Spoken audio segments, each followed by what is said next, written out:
Goeiemôre, Dok Matt wat praat. Ek hou 'n man dop wat sit in 'n gemakstoel. En hy sit lekker agteroor en hierdie gemakstoel kan uitskop. En ek sien hy's heel op sy gemak. En sy vrou en kinders sê kom ons gaan 'n entjie stap. En hy sê nee, ek is nou gemaklik. Bring net vir my iets om te drink.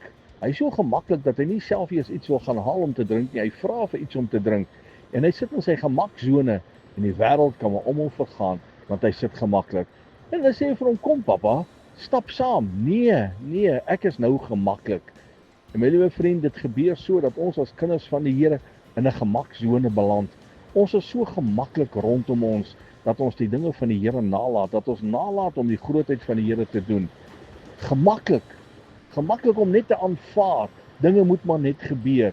Maar partykeer is dit so belangrik om uit hierdie gemaksone uit op te staan, te doen dit wat die Skepper van ons verwag, te beweeg in die naam van die Here, te doen in sy grootheid, dit wat hy graag wil hê.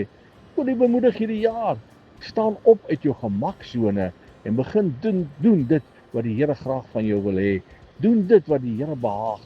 Moenie net gemaklik agteroor sit en verwag alles gaan regkom en alles gaan regloop nie.